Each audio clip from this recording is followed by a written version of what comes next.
Thursday night, and you are tuned into Beltway Radio and Beyond, which can mean one and only thing. This is Chip Chat. Welcome to Chip Chat, everybody. I'm Chip. Who are you, Tez? You just told them. All right. We've got stuff. This is going to be a complicated and pretty deep show. Fortunately, we don't have a guest for. Maybe fortunate, like, what we'd be here till 3 o'clock if we had a guest. Yeah. We're going to talk about the news, which is pretty grim at the moment, depending on, what thing you're looking at. I'm not exactly sure how we're going to make that funny. We're going to try, but might not happen tonight. That we're ever funny. I don't know. Yeah, exactly. Maybe we're not That's funny. the trick of it. Maybe the problem is that we're not funny. Yeah. And if we were funnier, the world wouldn't be this way. But before we into salad dressing. There you go. That's funny. But before we discuss the news of the world, we need to make mention of news here at the network. Two of our radio brothers, Tone from Real Talk Uncensored, which is on Monday nights, and Bam of Bam's Good Grow Show, which is on Friday nights, and his other show, Seductive Tales and Slow Jams. Both, each individually, lost a daughter this week. And that's rough. Both have families that are torn apart, and all of us feel this terrible tragedy. We'll post links if you want to support or, about memorial services and things like that for the families. But, I'm a father. I have 3 daughters. Yeah. And I'm not at the age yet where, like, I'm going to know a lot of people who have lost children. Like, or if they have, it's like a medical thing that happened or something like that. Not a lot of, like, terrible tragedy stories yet, fortunately. But, we're approaching that. And both of the fellas here are, a touch older than me. And, both of them have experienced the most painful idea you could imagine. So I was deeply affected. I am deeply affected by this. And I feel really sad. And I don't know what else to say about that. No, I think that's it's more than reasonable to feel that way, and it's because there's kind of like a duality of it. It's like, right, these are people that we love and, right, are part of this network, and it's like you feel that pain. You don't feel it, but you're like almost empathize and feel the pain for them. And then you can't help but just like, if you have a kid, if you have a child, whenever like that, it's almost hard to try, like, for your mind not to drift. Yeah. And then that ties together. And it's like, you almost don't even have words, like, for the individuals who are going through this, because it's like you can't. It's like you almost can't imagine, but you start imagining. You imagine it immediately, yeah. And you. What happens is, or at least to me, is you instantly feel it as if it had happened to you. Yeah. Because when they say it, you hadn't thought of it, and then as soon as they say it, you can't not think of it, and then you are playing it out. Whether you mean to or not, it happens in your head, and then you're just heartbroken, and you're heartbroken with them. Yeah, because it isn't you. It is, you're right. But that's how human beings feel each other's pain, is because we can see the same thing that happened to our friend happening to us. Right, and that becomes the reality of that becomes the way that you experience it, because you experience it as if it happened to you, unless you're some sort of psychopath. Right. But that's like, if that doesn't hit you in a way where it's almost like crippling, I don't know what else. Yeah. If it doesn't knock you down, there's probably something really wrong with you, which I guess is good because I've been worried that I'm a psychopath for a long time. And then it turns out I'm not. I'm a deeply empathic person, maybe too much so that I feel for things that have nothing to do with me. And then it turns me into a crazy person. But yeah, I this is rough, dude. Yeah. And to have it back to back. Yeah, that's...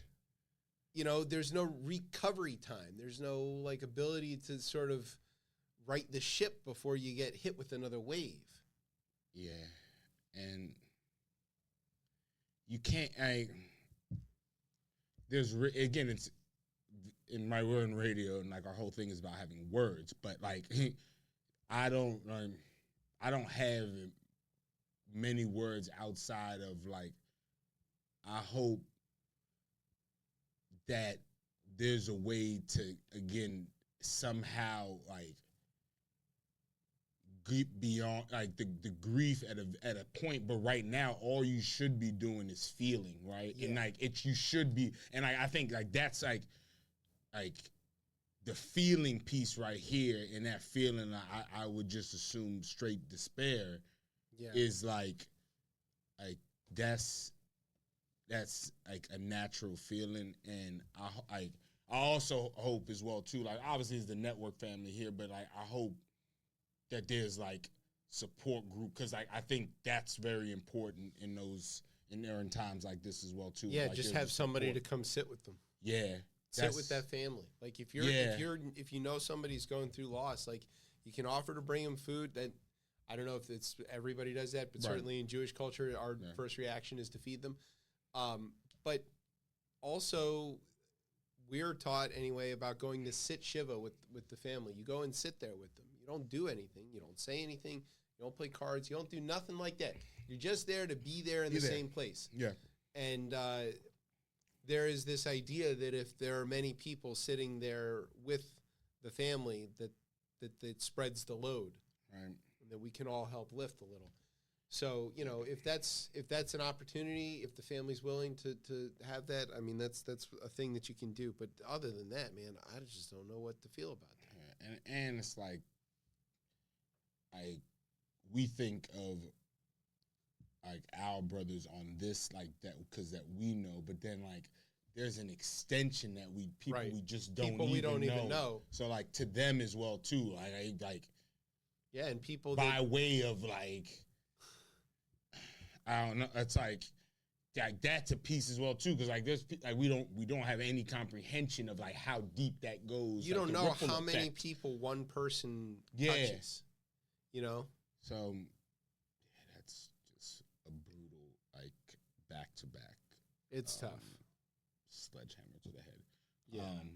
So we want to send our love. Yes. I mean, I want to be very clear what we're yeah. here to do is that Tone and Bam, both, we love you both, and, you know, sending love to your families and any other support that we can. Yeah. You know, if you just want a hug or play Mario Kart, whatever. Like, whatever you need, we're here. So, or or if you need to not be here, right, and move, and like you don't like, that's a thing as well too. Because I know sometimes folks are just like, I can't be in the same place where this happened. I just can't even. Don't want to. Yeah. So that's totally people are allowed to grieve however it works best for them. Right. And we're here to just be whatever you need. Yeah, for sure. So anyway, with that being said, no silly word game or anything like that. We're just going to take a quick break and come back with the first half of the show. You're listening to Chip Chat on Beltway Radio and beyond. Sweeps.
welcome back to Chip Chat here on Beltway Radio and Beyond. I'm your host, Chip. With me is Tez. What's poppin'? Yeah, it's pretty great. Yeah. All right, what's poppin', y'all? So I went back and listened to last week's show to make sure, what some of the details were. The closest we got was a reference to defenestration off of the top of the Washington Monument. So, all right. We're going to read this thing that I wrote because that's kind of how this works. Just so everybody knows, I got a lot of messages on Saturday night, and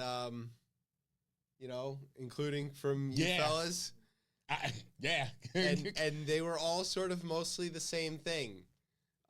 So I posted a picture of myself in my own kitchen on Facebook with a timestamp. If you don't know why by now, we can leave it there. Yeah. Yeah. All right, one of the things that this show does is that it helps me sort out my thoughts because it forces me to write them down into something cohesive enough to read on the air. I have a lot of thoughts about the shooting that took place over the weekend in Butler, Pennsylvania. A lone gunman using a .556 chambered AR-15 shot at Donald Trump from a little under 150 yards, which is really, really close with that kind of a rifle and a scope. By many accounts, this was a failure of security, our laws, and the people who were assigned to protect the life of Trump. There was a casualty, and while Trump survives, one of his fervent supporters is dead, and several others are wounded. The violence perpetrated against Trump and his campaign is not yet explained, as we still have no definitive motive from the shooter. The internet runs rampant with conspiracy and conjecture, some of which may be based on shreds of evidence, others invented out of whole cloth. It's important not to be swept up in those conspiracies and let the investigation run to the end of its course. And crucially to that, we're not going to do any of the, well, it could have been this, it could have been that. I know what the shooter was thinking. No, you don't. We don't. Nobody knows. No. There's lots of possibilities. So many possibilities that even talking about them might really throw things off. Yeah. So don't do that. Let the FBI work. It is also important to confront what happened to us as a country with clear eyes and rational thought and mind. To be clear, we have never called for someone to act violently to settle political differences, but we have and will continue to speak the truth that Donald Trump and his MAGA movement are a direct, violent, and dangerous threat to democracy. Nobody is supposed to interpret that as a call to violent action.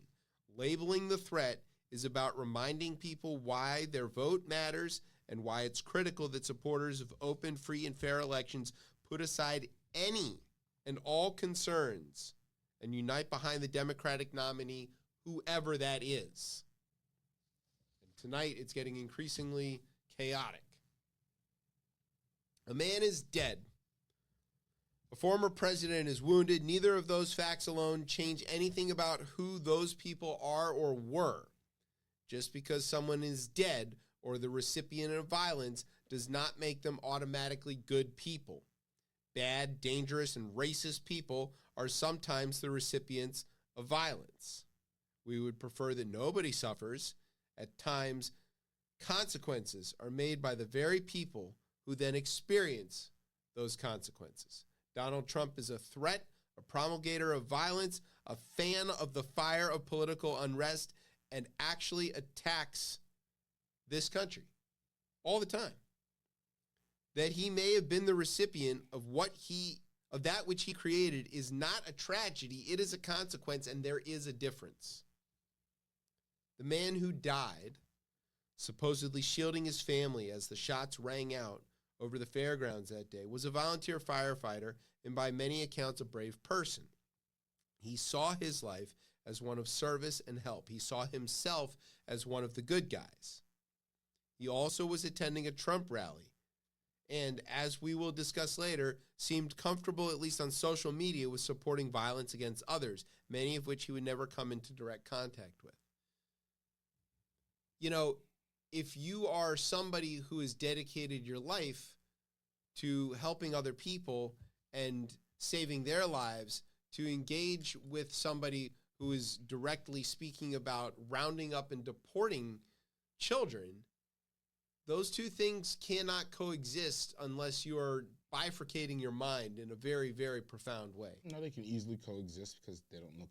It's who they look at as people. Yeah, that right. Okay, so, right. Okay. yeah, Well, that's how. That's how. Right. Anyway, the man who got shot was not someone who was a tepid or curious attendee of the Trump rally just to like see what it was. This was someone who was a hardcore supporter of the type of violent rhetoric that Trump consistently unleashes on immigrants, women, Palestinians, Jewish people, and any and all of those who he calls vermin. There you go. Good book. Just because someone dies doesn't absolve them of their deeply held beliefs.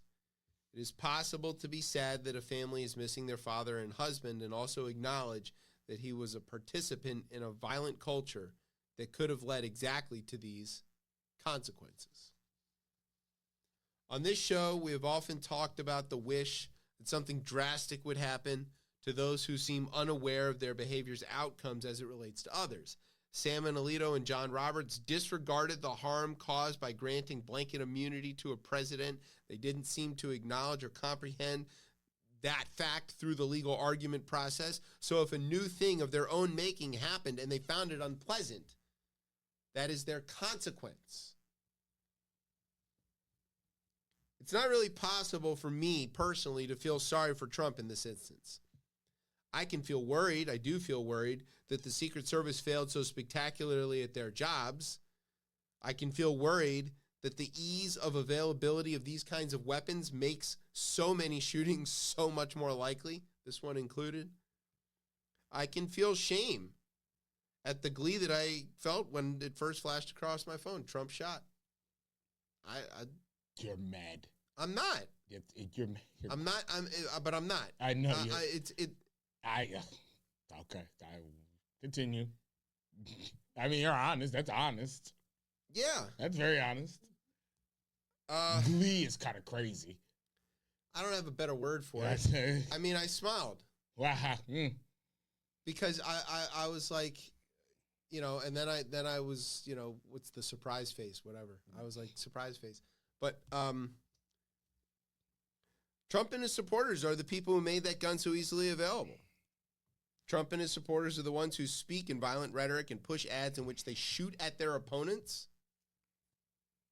They shot a beer, for fuck's sake, because they wanted to shoot at the transgender person that they objected to being the spokesperson for the beer. That they feel some of their own medicine doesn't exactly engender sympathy, and I'm using engender for a reason. Okay. I don't pretend to know what this means for our election or our country. So much depends on the motives of the shooter, which we can only speculate at currently. But in this climate, the actual motives may not really matter. The Trumpistas have already deemed this a miracle. They've turned this into the center of their weird religio-ethnic cult that seems hell-bent on taking this country by force. Now, even more fervently, they speak of Trump as a divine messianic figure, as Jesus himself. The die is cast. We can now only focus on what we can do to defeat this dangerous cult. There you go.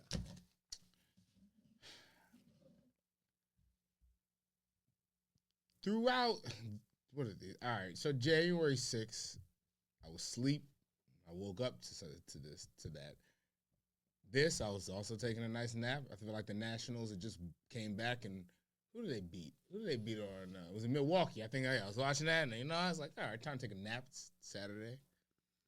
I woke up, and I was to that news, and I didn't have, like, there's no glee that can come from that, because if you have it, or like, and I've talked to a lot of people, or people friends of mine who obviously despise him, right? I despise former President Trump.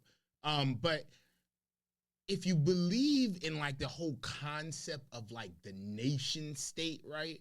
Which that's a whole different discussion where I could be like, that's a crock of shit, right? That we just kind of create, right? And it's not a real thing, right? Yeah. It's like that's a story we tell ourselves. But if you want to believe into the story,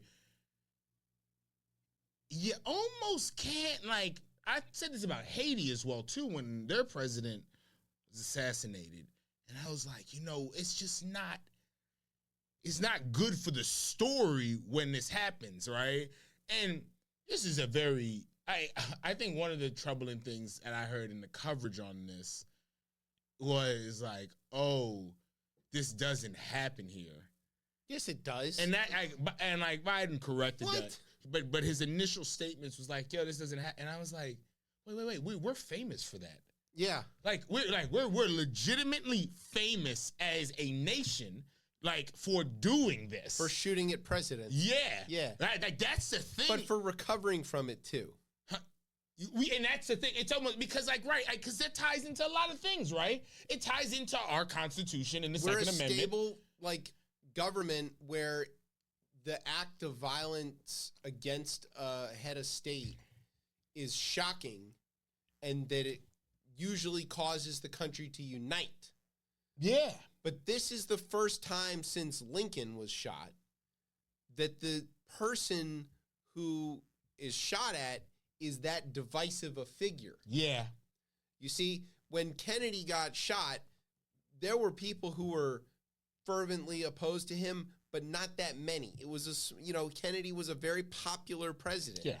And people who did have differences with him could easily look past that because the differences were small. Yeah.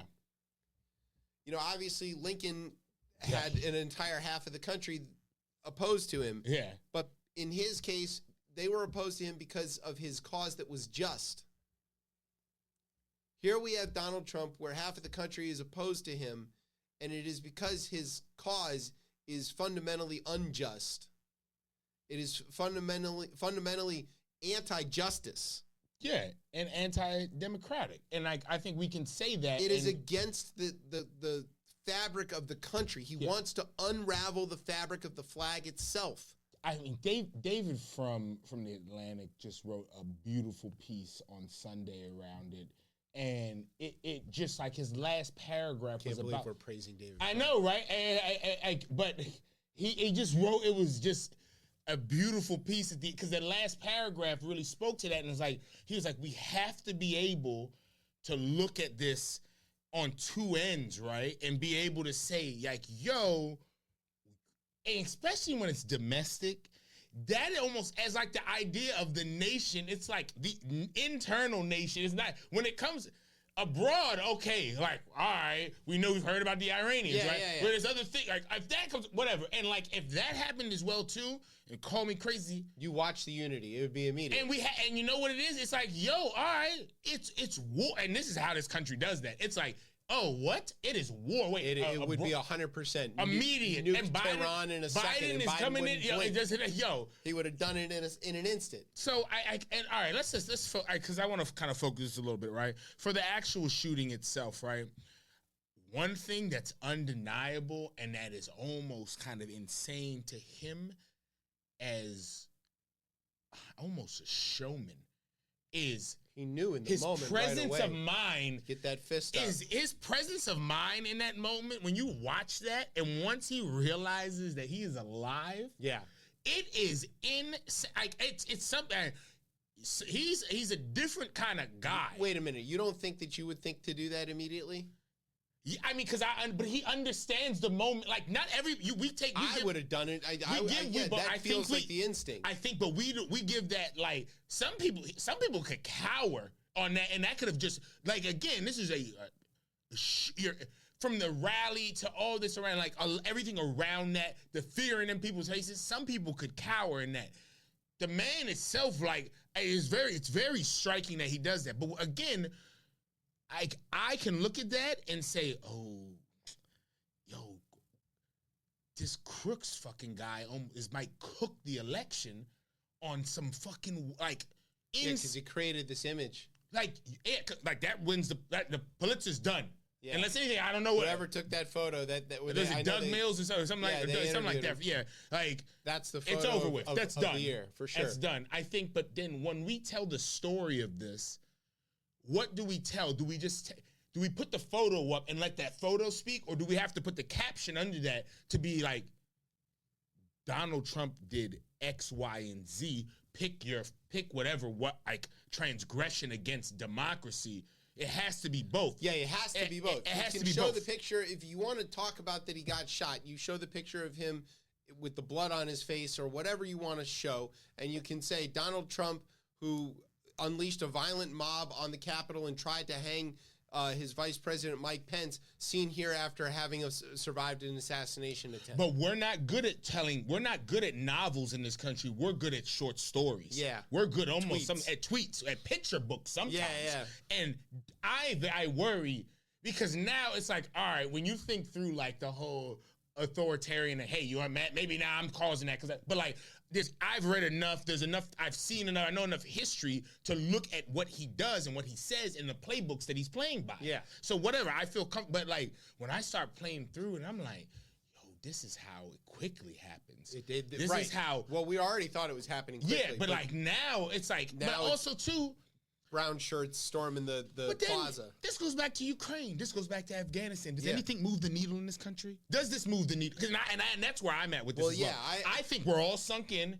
Yeah, I still believe there's 60,000 votes that determine 270 across 6 states. I believe that, and it hasn't changed. I also don't believe that there are people who can change position between now and November. But I think that every vote is already decided. I don't think there's anybody undecided anymore. And I think that between 6 states, maybe 7, I guess, if we go into the Sun Belt, there's a path to 270, right? What are we going? We go Pennsylvania. States that matter. I was going to go this direction. Yeah. So Arizona, Nevada, Minnesota, Michigan, Wisconsin, Pennsylvania, Virginia. Could matter. Yeah, it could. A lot. And Georgia. That gets. And I know Georgia. I think Georgia, we were getting a little shaky with that, but I think the apparatus in there could turn out the vote. But I say all to say is that, all right, that piece is there, but what he has the ability to do, and I think we probably should be watching. I watched J.D. Vance last night and what he had to say, and I think we need to be really worried about him. Yeah. We need to be from here. He played all the notes. Like, as a politician, like, it was really jarring. You know what he didn't talk about? How he converted to being a vegetarian for his Indian wife so his son Vivek could live in Delray, Alexandria. I know. Next to all the houses with the gay pride flags. And also, as well, too, like, I get, in his $1.6 million house. No one tells the story. And, right, addiction is addiction, but that your mother was a nurse and that she was stealing pills from, like, no one tells that part of the story. Right. So, like, again, that's why I think he's insidious as well, too, because, like, he's the intellectual Yale graduate military man that, like, his story, he tapped on the notes. And, like, I was like, oh, he's the fiddler. Yeah, but he tapped on one very bad note. Yeah, the Michigan thing was crazy. He came out and said something about, Ohio State? I went to Ohio State, blah, blah, blah, and the booze. And I was like, he might have tanked this whole shit. And everybody was like chanting, "Let's go blue!" And let's go blue at the Republican at their own convention was crazy. So say what you get on me about. I'm snatching that if I'm the Democrats. Yes, and we're like, yo, let's go chanting, blue. Let's go blue. Yo, you want to run propaganda? Let me go. DNC call me. We can make some. Yo, here's several thousand Republicans chanting, "Let's go blue." A gift. I think, but also Michigan fans won't vote for J.D. Vance. Trump just totally wrecked his chances of winning Michigan because he's got an Ohioan on the ticket who is proud that he went to Ohio State. And nobody in Michigan, I don't care how MAGA they are, is going to vote for that. Go blue. There it is. I think that there's like a final point around this as well, too, is that if Donald Trump is smart, and shrewd, I think maybe is the word. Savvy enough to figure out this moment, and I'm gonna go watch this later. he has a chance if he wants to actually switch what these independents you don't believe it, like that are there, Yeah. or people. There's a chance for him to be to one come out and be like, I'm changed. I don't know. That's what he's telling everybody. I can't and I've seen the light. All right, whatever. Like, it's for me. I've seen enough evidence where I am not on that. I don't think he's capable. No, I don't think he is either. But I think he knows to seize it because they said he scrubbed his speech and they rewrote the whole speech. NPR's coverage on the way up, I was listening. They said that the whole convention there haven't been really a lot of talk about. The American carnage. There wasn't a lot of talk about Ron DeSantis is crazy. His shit was insane. There hasn't been like a lot of conversation about Roe v. Wade or any of that. They stripped it from the platform. They got it all out of there, and they're presenting a very clean and polished convention. It's almost and you should be very worried about that. I'm looking at that, and I'm like, because if they run on something like that, it can make the Democratic side. We already look chaotic, right? It's already there. And like, we got 2 weeks to figure this out, a week and a half. Yeah, but the ratings bonanza of an open convention would piss Trump off. And that's where, if they seize on it, if you're bringing them Jan 6 people who if you produce it and make this into like, because must-see TV, I think you might be able to galvanize a high turnout. And no matter what you do, like, unfortunately, and I'm going a little further ahead of this, but unfortunately, like, Joe Biden can never be the change candidate at this point. He can't be the change. He just can't be that. He has already been the change candidate. Yeah, he can't do that 3 times. Right. And I still think there's no way you go past Kamala at this point. Like, that is it. That would have to be. I don't know. There's no way. If you lose. You know, you say black folk for a long time. Yeah, a long time. You say this thing about like if Trump's a showman or if he understands the moment. You know, the Biden folks have an opportunity to really understand a moment too, which is they could drop out and put Kamala on top right as Trump's given his speech. And get all the coverage to switch. Nobody's going to want to hear Trump's speech if that's the thing that they get to cover. So that could be happening right now while we're on air. And you recapture, I hate to put it this way, the media. Yeah, right? You get that earned media. Yeah, and it's going to flip that back. And also, too, the crazy thing about this is we got a long time before. There's so much time and so many things can happen. And that's kind of where I'm at. Like, I almost want to pause. I think the people, like, specifically my black folk out there who think this is a conspiracy theory and that he didn't get shot on there. Someone told me about this. They said, this is so crazy. They said, well, you just can't understand how deep the corruption could go. And I was like, all right, okay. You know, there's also such a thing as ineptitude, right? Like, I mean, the Secret Service fucked this up. We're going to talk about we'll get to that point. But all the reporting that from the people they've turned, like, he was quote, a comically bad shot, end quote, by his at the gun school, club? The gun club, and like this, I think their school had a team as well too. Yeah, he tried out for it, and he didn't comically bad shot. 9th graders aren't always great shots. Yeah, so. But anyways, all right. So that's the shooting. I'm sure we'll reference it again later in the show. It's gonna be a through line for the next fucking 4 But months. yeah, we do have a whole another section about the details of the shooting. That's pretty good. Whoever wrote this show is pretty smart. Yeah, I'd agree. So let's we're gonna take a break. When we come back, we're gonna do a little bit of rundown, go over some things that you might want to know about that's going on in that thing called the news. We'll do the thing when it's time. Don't worry. I was trying to get you ready for it. All right, we're going to take a break. You're listening to Chip Chat on Beltway Radio and beyond. Sweeps.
so goddamn fucking paranoid.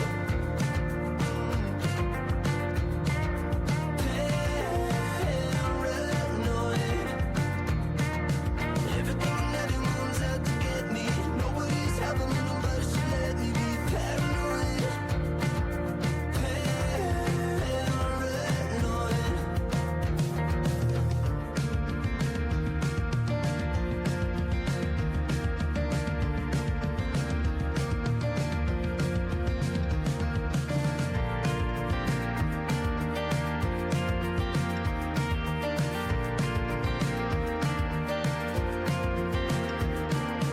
Wait, I thought I saw my own face in the mirror, but it was your early mug. I can go back to being Wayne. I wanna give this life all that I have in me, but I just need a break from being so goddamn fucking paranoid.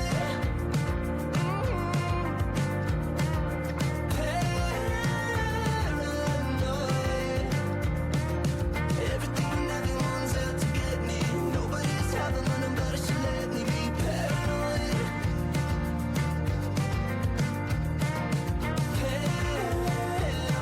Paranoid. Everything and everyone's out to get me. Nobody's having me, nobody should let me be. Everything and everyone's out. All right, well, welcome back to Chip Chat here on Beltway Radio and beyond. I'm your host, Chip. With me is Tez. What's poppy out? Brian, who was that? That was Stand By the Hippocampus with the song. This is perfectly titled Paranoid. Oh, there you And go. it's from their album. A brain Blood. writing a song about paranoia. Yep. All right. So now we've come to the part of the show that's called The Rundown. This is where I tell you about some stuff that's gone on in the news. If we were professionals, of course, it would sound something like this. Go Blue. Thank you. Let's go blue. From Beltway Radio That's and even beyond more in funny. Washington, D.C., I'm J. Scott Smith, and this is the part of the hour where I tell you some stuff that's going on in the news. Thanks, Jay. Jay, of course, is a Spartan. Yeah. So I don't know if he would be okay with the Let's Go Blue, but No. No. he hates Ohio as well. That's true. Yeah, it's the thing we have in common. So, all right. This is a special, court edition of The Rundown. This is about to run down like Rudy Giuliani through a folding chair. I hope you see that video. It's really great. Is he sitting at the convention doing this? No, Where he's is he? walking and fumbled and just ate shit through a folding chair. He was pointing at the chair and then he fell over. He was drunk. Brian will find the video. All right, so a judge on Monday, Eileen Cannon, dismissed the federal indictment against Donald Trump for the stolen documents, which was by far the most open and shut case there was, right? He didn't deny that he took the documents. Everybody saw that the documents were there. He refused to respond to the various requests to return them, and then hid them when he knew they were coming to look for them. So it's like the facts of the case are very, very open and shut. So Trump's lawyers went out and tried to argue what is one of the most batshit legal theories I've ever heard of in my life and has never succeeded until now. Remember that Trump appointed Cannon. Yes. Remember that she has as much experience being a judge as I have being a judge. Stop that. But That's yes. no, that's true. This is her first job, and she doesn't know anything, and so she's likely to be. She has no trial experience, right? Yeah, That's the no difference. trial experience, and she's a good patsy because she's a believer of some of this weird shit, and she doesn't know any better to try to shoot it down for the institutional aspect of the court, right? She doesn't care about that or feel that yet because she's only been there for one does, but 5 minutes. Yeah, but if you've got a crazy person who's been a judge for a long time, they revere the court a little more. Here you have a crazy person who's been a judge for 5 minutes, so she doesn't know where the bathroom is yet, let alone revere the building. So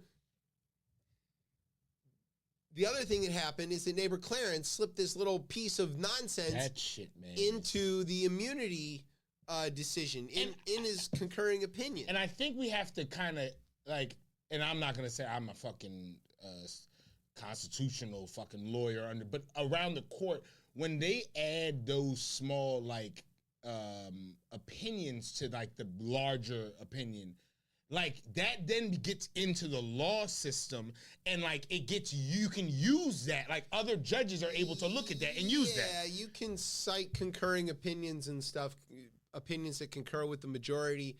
They're not the majority opinion. Right. They're a concurring opinion, but you can cite them. They don't set a precedent, but they do open up some avenues for judges to consider. Because they've been written down, and now they're inside of the actual. But you can also reference dissents in the same way. Yes, you can. So, yeah. But people are going to use that and do that when it's convenient for them. Yeah, of course they are. And so that's pretty much what happened here, is that Neighbor Clarence wrote this thing into the immunity decision that was essentially asking a court to challenge the constitutional validity of special counsels. Yeah. So the wackadoodle theory goes like this, that only principal officers who are Senate confirmed, appointed by the president and Senate confirmed, can carry out a prosecution on behalf of the United States government. That would include the Attorney General and the Assistant Attorney General and like the 93 U.S. attorneys who are all Senate confirmed, and maybe a handful of other people, FBI director, I guess. But it's not much. Right. Which is not how anything has ever worked. The Constitution is very clear that the Attorney General can appoint inferior officers to work there in the Department of Justice. The law is very clear that the Attorney General can invest the authority of the Department of Justice and the United States government in a prosecutor when they hire them. It doesn't matter that they were in private practice beforehand or what their job was before. You know, if you go show up for your job at Dairy Queen, you're entrusted with the blizzard thing that makes the blizzard. It doesn't matter that you used to work at Burger King and were not trusted with their shake machine, right? Yeah, you're here now. You're here now. You're allowed to do it. So the theory was that, and Cannon somehow took this theory and goes, oh yeah, Jack Smith wasn't Senate confirmed, and also the Congress never appropriated the money for his office to do this job. And so therefore he's operating outside of the bounds of the Constitution, and therefore we have to throw the whole case out. All right, here's why this is stupid. The Attorney General can absolutely appoint anybody that they want to serve in this purpose. There's dozens and dozens of laws expressly pointing out how that works, and there's something like 65 years of case law that supports this. So, no. Secondly, you know, this argument's been tried, and it's failed a lot. Yeah. Every single time, as a matter of fact. Thirdly, if the whole purpose of the special counsel is to sort of give the investigation of an appearance of or a veneer of impartiality, that the special counsel is working independent. They're an independent counsel. They're not taking orders from the Attorney General. They report to the Attorney General. The Attorney General could fire them, as we've had that argument back and forth hundreds of times in this country. The Attorney General can ultimately take their report and say, edit it very heavily and then release it before they release it, and then claim that that's their report, like A.G. Barr did to Mueller's report. And, you know, like, and Sessions wouldn't fire Mueller, you know, because it's asinine. This is like really, really dumb way to look at this. So anyway, if the special counsel is there to impart this impartiality on the case, then if he can't prosecute it, then the DOJ can prosecute it directly. The Attorney General can just prosecute it directly through their office. or through one of the U.S. Attorney's offices that covers that jurisdiction. So the judge doesn't necessarily have to throw out the case. The judge can say, Jack Smith's off the case, Merrick Garland's in. Right. But she didn't do that. I don't know what number we're on. Fifth, maybe? Fifthly? Sixthly? Fifth, I think. This, Florida rolls up to the 11th Circuit. Okay? Eileen Cannon has done a really slow job on this case and has had a number of weird minutia hearings and things, and she's had them appealed by Smith or other people up to the 11th Circuit. And to a letter, every one of them has been overturned. Right. The 11th Circuit seemed really close to plucking her off the case. If she had done another one of these ridiculous things, Smith was going to file a mandamus request, which is where the higher court basically yanks a case away from a judge and puts a different judge in there. This is kind of a mandamus in disguise because this is going to get appealed to the 11th Circuit. They're going to say not only is this legal reasoning so far off the mark that it's, the case is back on, but also this judge clearly doesn't know what she's doing. We're going to take this case up ourselves. Right. So, but it takes time. But she succeeded in what Donald Trump stretching it out. Yeah, delay. And like no one's stupid here. Like it's easy. Like from the things that she was considering, like no one had ever seen a judge do before. Right. A lot of the time. She invited amicus briefs in the middle of a hearing. It's like things no one's ever seen. Like again, not saying I'm criminal justice major, but just like basic things. I'm like, this has never been seen. Imagine if the referee in a basketball game like stopped the game for a minute and was like, would anybody like to drive a Lamborghini on the court for a few minutes? Yes? Okay, how about a Ferrari? What we're going to do is we're going to let the Ferrari drive around first, then we're going to let the Lamborghini drive around first, and if LeBron James wants ice cream, then it's a basket for the Clippers. That's what she did. That's the, weird fucking thing that she did. It's stuff that doesn't have anything to do with the other stuff, and then the answer was nothing.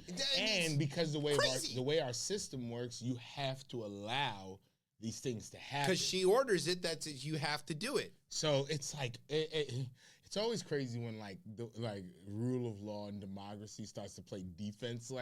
It's very because people get you figure out you kind of know and that's why a lot of these folks regardless of what you think about her and what her qualifications are, when these folks who do understand the concept of the law are very scary because then they know kind of the weak points. Yeah, they know how to manipulate the system. And it's the system sometimes, it did this one time, I think, to January 6th and certifying the elections, right? Some of those things, sometimes it bends, but it doesn't break. How long before it fully breaks? I don't know how many more things can bend, because if enough of these things are bending, that's where we run it. Eventually, you stress the system enough, and we're kind of seeing that, right? Yeah, we're seeing that the attempted stressors on the system are starting to cause things to give way just by sheer attrition. Yeah, exactly. The system just can't keep doing this. You know the election system, right? Through just constant bombardment, threat, and just weird filings and shit. People don't want to work for that system anymore. It's breaking because people don't want to work there anymore. And you can't get enough vote counters or elections officials or people to drive the ballot trucks or any of that stuff. And so by wearing it down, they are going to eventually break it. The justice system might be something sort of similar where people don't really, if judges are constantly getting attacked and having their houses firebombed, they might not want to do that job anymore. And there just won't be enough people willing to be judges. And then we'll have to import immigrant judges who work for much less money because they're willing to take jobs Americans don't want. You have just scared so many people. I don't know why you just said that. God forbid. They'll be English. Don't worry. Yes. No. They already wear the weird things. Yeah, exactly. They borrow those Canadian guys. They got the red ones, I think, right? What's up with that? Anyway, so no red stuff on. No red in this. Actually, no. Wow, that's crazy. Let's go blue. Yeah, there you go. That's what we're trying to do. In November, let's go blue.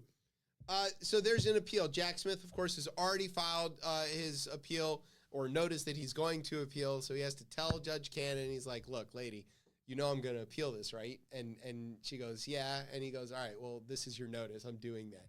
And the last time he did an appeal on something she wrote where her opinion was like 3 pages, he sent back 2,900 essays pages. I was doing in friggin' school. Yeah, he sent back like, not with the citations and all of the bibliographies to back it up, just 29 pages of why this judge is an idiot. Back to the 11th Circuit. And you know what they did? They went, yeah. Appeal granted. That was it. So that's going to happen. Yes. Which leads us to that President Biden is finalizing plans to come out this week to announce that he will support a bunch of legislation to really change the court. Now, some of this is pipe dream stuff. Yeah. Not going to be able to get a lot of this through Congress, or probably none of it through Congress. But the things that he's talking about supporting are term limits, which is great. All the rest of the democratic world has term limits on their judges. Even some of the autocrats have term limits on their judges. And he's going to support a code of ethics that's like actually enforceable on the justices. But he's not going to say he's wanting to like expand the court. She's never done that. Because he's probably not going to be okay with that. But he is saying that he might support a constitutional amendment to specifically say presidents don't have immunity under the Constitution. Now, that's a heavy lift. There hasn't been an amendment passed in a really long time. And certainly not one that like actually somebody would object to. You know, the last ones were like procedural things. Exactly. Yeah. So, pipe dream, probably. I just wish. But that he's willing to speak it kind of matters. But some of these things he should have been speaking 2 years ago. Yeah, well, he wasn't desperate. And that's this is like bringing out the big guns. And that's where I'm like, why are we? It's like I feel like we're playing Madden down by 21 with 2 minutes and 45 seconds left to go. And we had Bo Jackson the whole time, and we just didn't use him. Well, I mean, we could look back on that, right? I mean, but it's like Roe v. Wade, people. He has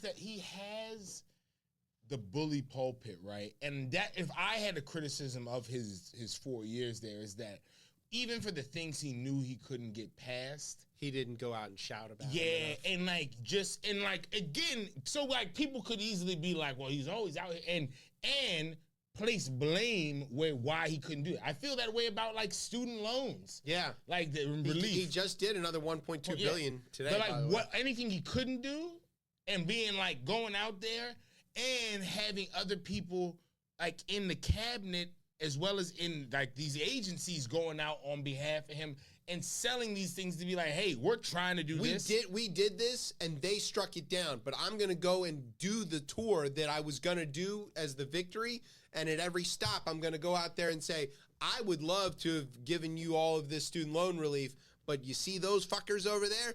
They stopped me. Yeah, and like also too, now as I think through it, like, I mean, maybe like, to be honest, like he didn't have the gas to do that. Like, I don't think he did. They could have sent somebody. Yeah. But I mean, that's where it looks like. You got Pete. Yeah, there are people like. Just send Mayor Pete out to do it. I mean, they sent Mitch Landrieu out to do the infrastructure stuff. Yeah. There are capable people out there to go. Phenomenal man as well, too. Like, met him one day. Great, like, really good.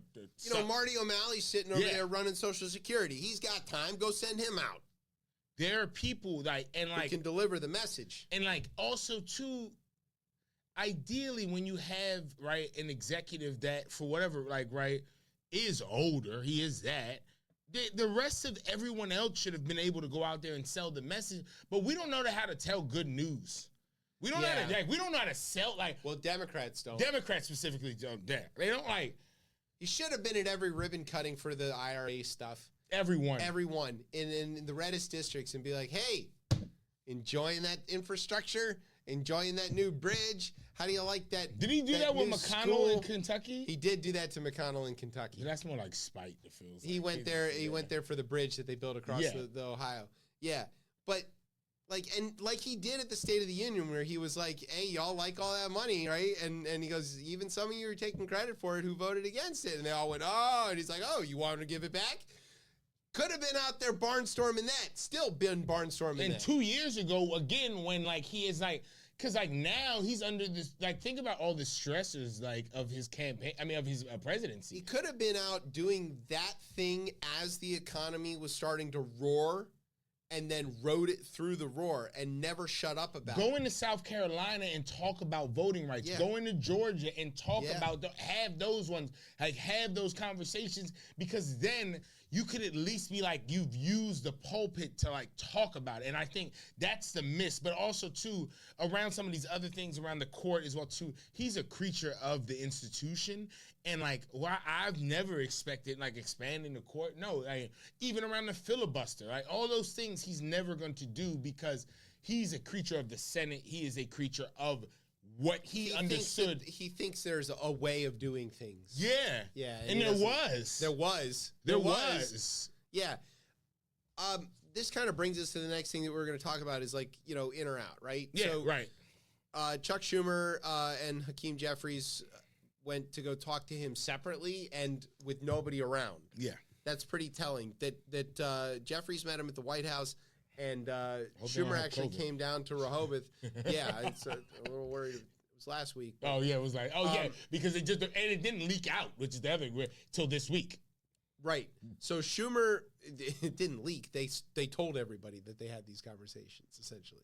Yes, but a lot of this reporting happened this week on Yeah, them. yeah. They didn't report it last week. No, nobody knew about it. Yeah, But which then is- they went out and told everybody, hey, we had these meetings. Yeah. It's not like some Yeah, so, yeah, staffer so, yeah, correct. leaked it and then the reporters are like, Yes. did you have the meeting? And they They go, oh, said I it. guess you got me. No, they went out and said, The fact that it didn't come out is very, like, it's tough. Like, hey, good no for one them. else was in the room where it happened, the Yeah. room where it happened. I mean, that's exactly what happened. Yeah. And so, look, if Chuck makes the trek from New York down to Rehoboth, that's important. That's a Yeah. real meeting. So, and then today Pelosi came out. Schiff, who is Pelosi's like right hand, Yeah. and running for Senate there Future senator. in California, he is the highest profile so far to really call for Biden to get out. Biden's dismissed all of these calls from senators and congressmen as like, hey, look, they're looking out for their own reelection, and I used to do that too, and I understand it. But that it's different when it's coming from these kind of guys. And then Pelosi today is basically saying she's going to go have a conversation with him, which you know what that is. It's not to like ask him how he thinks the second half of the Major League Baseball season is going to go. No. Which I'm sure he would love to talk about, by the Yeah. way, because Joe Biden loves baseball. Yeah. But it's going to be a like, all right, Joe, the polls aren't there. So let's say he does step down. We even speculated it could be happening tonight, right? Right. It's probably not, but it could happen tonight while Trump is speaking and steal all the thunder and get all the media attention. But if he does step aside, what happens next? I think it's clear-minded on here at this point. Like, Kamala Harris has to be at the top of the ticket. Yes. Again, we know whatever, and like Gretchen Whitmer and friggin' Cory Booker, J.B. Pritzker. There's a lot of Gavin Newsom. Gavin Newsom, sure. All those like Eventually Wes Moore. Wes You can Moore see definitely. Yeah.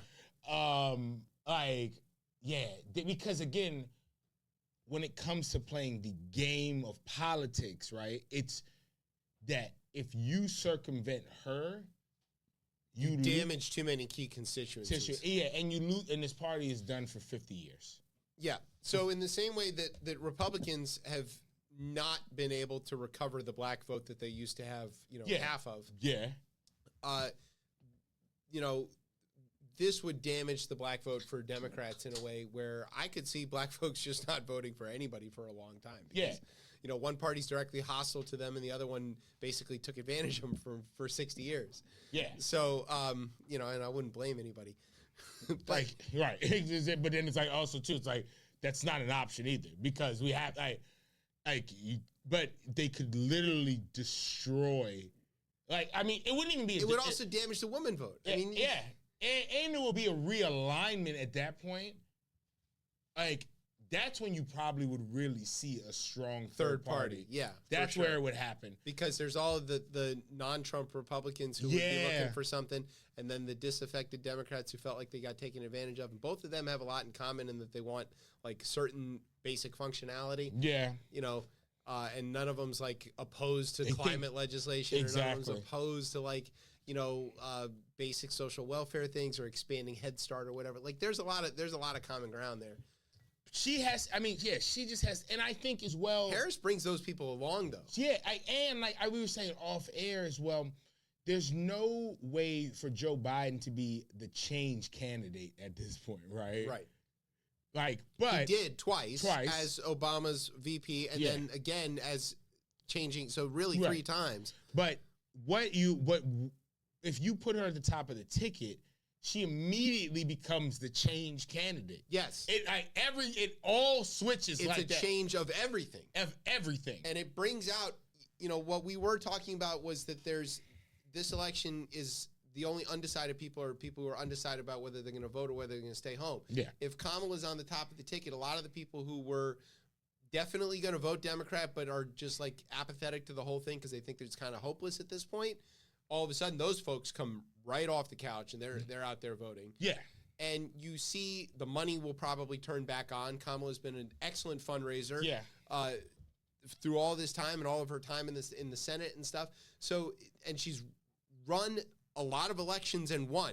You know, all the way from starting as a prosecutor to being a DA to being you know, a senator. Like, and I think to win senator lost a single election that she's running. To win senator in California is like, I mean, you have to actually campaign. Yeah, it's a whole country. Right. It's not like, so what that piece I'm not worried at all about. I think Georgia comes immediately into play at that point. I think Stacey Abrams turns on that apparatus at a different level. I think she does that regardless, but like she can sell the story better. It's different if Stacey Abrams turns on the Georgia machine for reasons of joy rather than for reasons of defense and fear. Yes. And so, you know, the teams that play with joy are the teams that win. If you've all of a sudden got an optimistic change candidate, somebody that you want to be the president, not just because he's not the other guy, you really do drive a lot more turnout. She could also, too, double down on things maybe that he wouldn't do. Right? Yeah, like we could still take everything of the last 4 years, but she could easily like... Well, because she was a part of all of that. So all the credit still runs with her on the Inflation Reduction Act and the infrastructure law and the PACT Act with the veterans and all of those great accomplishments, lowering insulin prices, all of those things are as much Harris as they are Biden.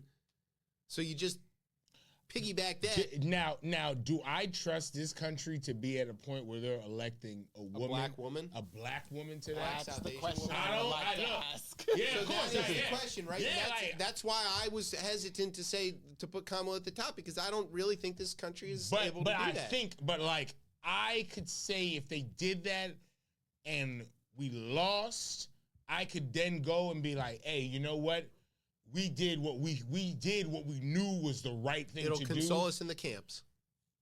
Yeah, or right? Because what's gonna happen, right? Because a lot of people have went, like a lot of people I've talked to, whether in civil society or other places as well too, are in all right, we're election planning right now. We are planning that if he get there's despair out there. They're planning if he gets elected, right? How to leave. But not even how to leave. I'm planning that. But 7 months in, he's gonna do some wild shit again. Everybody's gonna be like, what the fuck were we thinking? Yeah. And we know the midterms are gonna go the way they go on that. You know how this plays out. Yeah. And granted, like he's now, whether it's Project 2025 or the other people, like okay, he could start adjusting the mechanisms for J.D. Vance to continue this on. But like at that point, like we know what we're like. We know how his presidency turns on, like, the opposition. Yes. So, like, you could see that, like, the House, I mean, if the Senate is lost, that's gone for damn near 10 years. Could be. There's really no, like... Yeah, the map isn't in our favor. It's not, like, if it's lost, it could be gone for 10 years. And if no one wants to believe the polls, but I don't know. Maybe this is the time where it's like it just doesn't seem common sense at this point.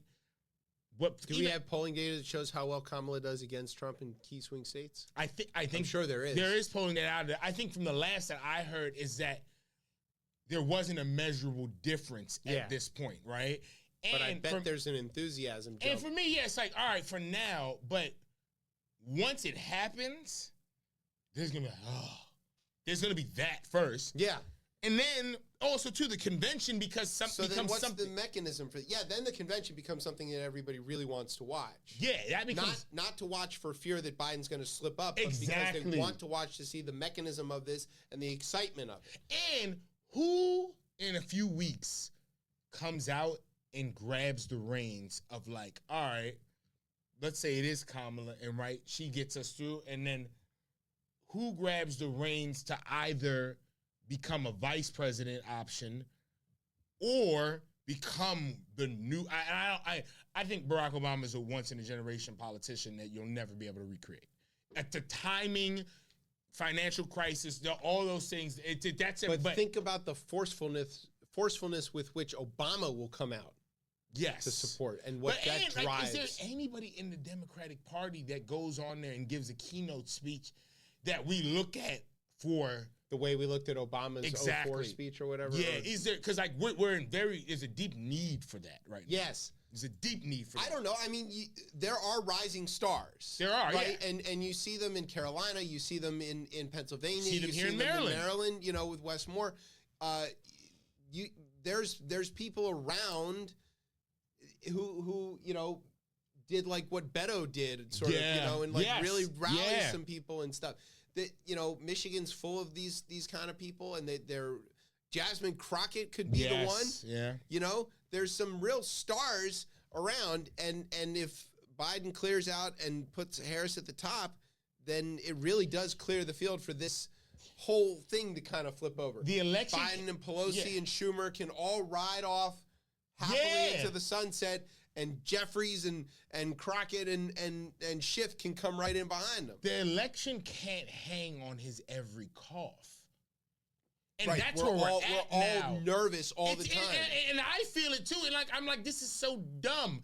I can give I look at the executive as successful executive as a person who is able to push bills through Congress and sign them. However, though, I know in this country, a successful executive is one who presents themselves as, again, the executive of the we don't look at it. It's not like because Congress is so damn weak. It's we look at the other branches. We look at the executive to drive the legislative agenda. Yeah, which is crazy. It's just crazy. It shouldn't be that at all. It shouldn't be that way. And that's why we keep electing senators. Yeah. But also too, it's kind of interesting as well too, because now we're in that weird thing with like what does the commander-in-chief's conversations with other world leaders look like? And that's the shaky part, I think, where the electorate is a little shaky. It's like nobody votes on foreign policy. But saying that's the thing that I kind of feel like is again another big question, because it's like we've seen what Trump does in front of international leaders, shoves the president of Montenegro, yes, and all that stuff, and we've seen Biden. So again, Montenegro now, yeah. So again, too many Negros. There you go. There's a clip. Again, if mind you, among this small group here, we know full well if there is a switch, the best person is Kamala. Yeah. Because because we want to show ourselves to the rest of the world. She's the vice president. Also, yes. There's the continuity of governance here, right? Yes, she's been there the whole time. Whole life. She hasn't not been in any of the meetings. Right. So, continuity. I've heard a lot of black people keep saying, in fact, it's like, where's Kamala? She ain't doing anything. She's just doing that. That's what I'm saying. Everyone doesn't know what a vice president does. A vice president is not just waiting in wings to, on the bench and say, oh, he's asleep. All right, I'm president for today. Who the administration is. But in the same way that Obama didn't do anything without Biden there, Yeah. You know, it's not like Biden is going to do anything without Harris there. Right. This is how like real government works. Right. You know, it's not the way that Trump government works. She's the vice president. Right. It's the Former senator. The only logical conclusion is that if the president is not able to do his duties, that the next person up is the already vice. Right, they're already there. They're there. That is their other job besides presiding over the Senate is to be there in case. We are at in case. Yeah, we're at break the glass. So break the glass ceiling. Yeah. Okay, but Brian, if Kamala, like, here's the mechanism of this, because we do need to talk about what the mechanism for how Trump gave her a nickname. He's scared. Laughing Kamala. Who did? Trump. Laughing Kamala. Laughing Kamala, because she laughs at things? Yeah. Oh, that's a terrible nickname. It's a bad one, but he gave it. So that lets me know something right there. He's worried. He's worried. It's all I already know. What would have to happen is Biden would have to release his delegates or pledge them to her, and because they're on the same ticket currently, it's really easy to do that. The money can stay because it's already her names are already on everything. So like, you don't have to reconfigure the funding apparatus or any of the PACs or any of that kind of stuff. That's all easily transferable.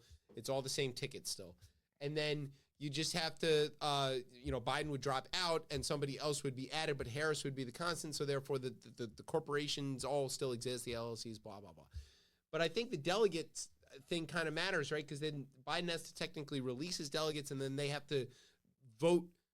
I think twice themselves. Almost, right? Yeah, but they have to vote without the consent of their states. Yeah, because you can't hold a primary in that amount of time. So then it's really the delegates making the choice. And there are people who are saying that looks like a shady backroom deal because the delegates are choosing not the people.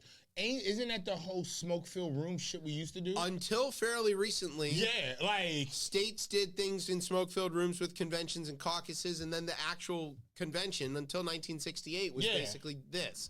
So I'm not saying that it's not legal or anything like that, but there is this peril of somebody looking at it and going, well, we didn't have a primary. We didn't really get to choose our own nominee. It was handed to us by the party elites. And does that damage anything going forward? That shit's been sailed, though. And, like, at this point, it's like we're 3 weeks out or something from the fucking... I'm not saying there's a good answer or alternative. I'm saying that is the criticism that is going to be leveled. Yeah, all right, well... Do you know what the alternative is, everyone? Again, we're back to that. You know what the alternative is? Yes. And I don't know. Everybody else doesn't watch this RNC convention right now. I've been watching it. I haven't watched all the speeches because I'm not watching Byron Donalds right now. I'm missing the most. But like those people. You don't want to watch Matt Gaetz in his 6-head. Yo, he had a 5-head, but then it got Botox, so now it's a 6-head. Look, I think they look that party looks very unified. They do. They look like they're hell bent on destruction. And if they're unified around destroying this country. If this guy really comes out off some like I've changed, this has changed me. You don't know, because also too then, like, what if the man is like, gun laws need to change? Yeah. Well, that would be insane. Like, that would be it. They already, because people might be like, you're crazy about that. And I'm like, J.D. Vance was just talking about mama, whoever, again, I ain't going on your grandma, bro, but like, again, as well, too, whoever her name is, like, her mama having her friggin' 19 loaded pistols and like you playing the notes for those individuals.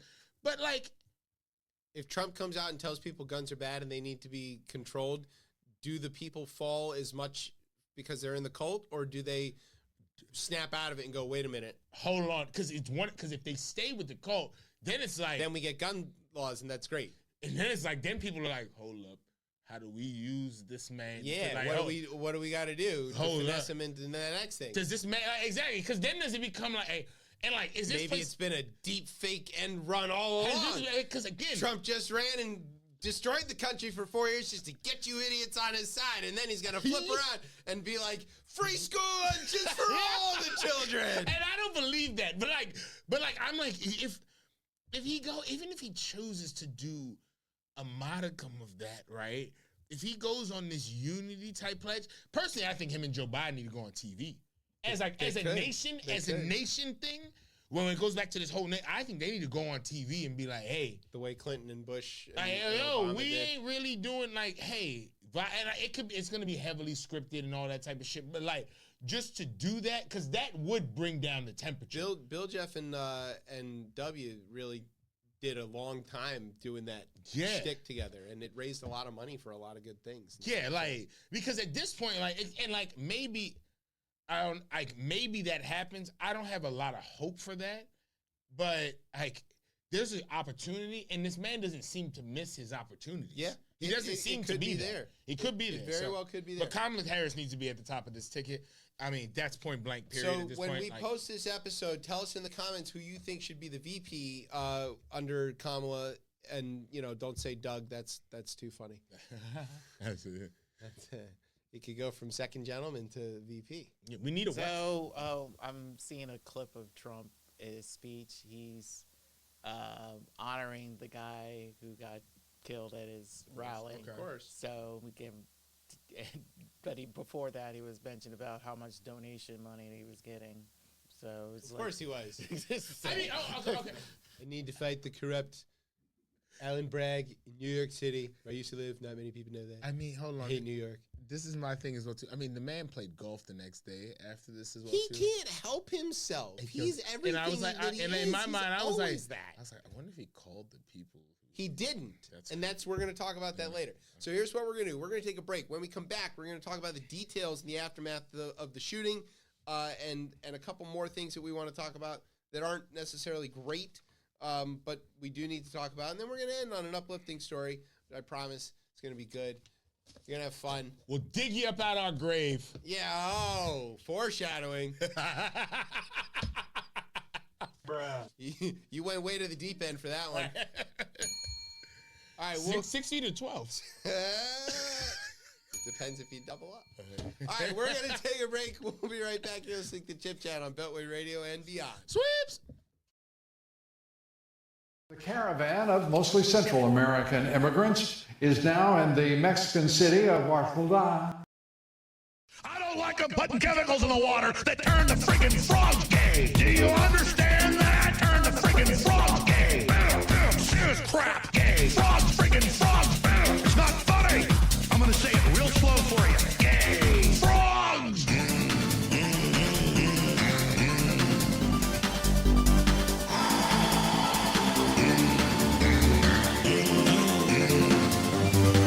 Won't you fight for your life?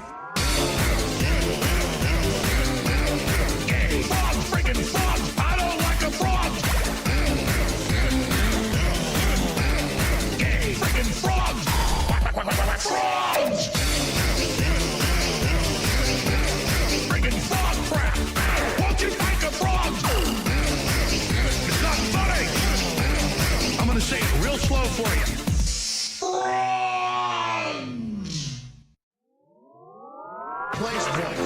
I'm sick of all these witches and warlocks. You're full of shit. Pumpkin possums. I'm sick of it. You keep interrupting me. And all of it's lying. Because you're lying. That's why. Oh, there's energy and now we're done with Trump. You said he was the Messiah. You said he was invincible. I will not suffer your Q people after this. I knew what you were day one. I know what you are now. Witches and warlocks. You're full of shit. Pumpkin possums. I'm sick of it. You keep interrupting me. And all of it's lies. Because you're lying. That's why every goddamn thing out of your people's mouths doesn't come true. You said it was all over. You told us the stuff. You. Oh, God. Witches and warlocks, you're full of shit. Pumpkin possums, I'm sick of it. You keep interrupting me. And all of it's lies. Because you're lying. That's why witches and warlocks, you're full of shit. Pumpkin possums, I'm sick of it. You keep interrupting me. And all of it's lies. Because you're lying. That's why. Because every. Back to Chip Chat here on Beltway Radio and beyond. I'm your host, Chip. With me is Tez. Watch for that. That's to honor the dearly departed Lou Dobbs. Yeah. He passed away today at the age of 906. It's good for him. He's lived a long time. So long, in fact, that he built the city of Guatemala. The caravan of mostly Central American immigrants is now in the Mexican city of Guatemala.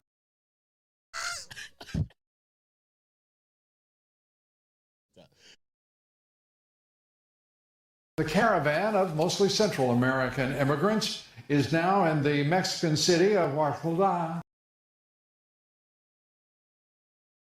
I haven't watched this in a while.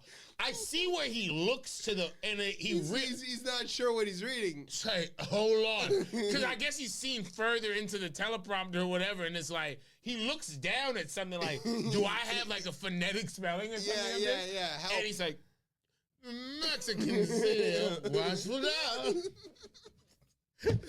Oh, good God, that's funny. Oh my God! Yeah. See you later, Lou. You can go hang out with sober Rush Limbaugh. You beat me to it.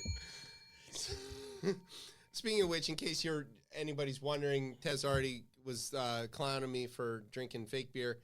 I have a doctor's appointment coming up.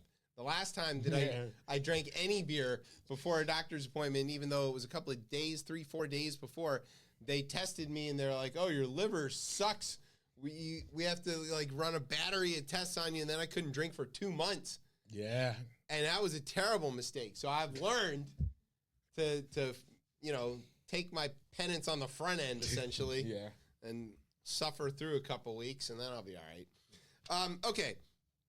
We're going to talk a little more detail about the shooting that happened in Butler, Pennsylvania, where Donald Trump got his ear pierced.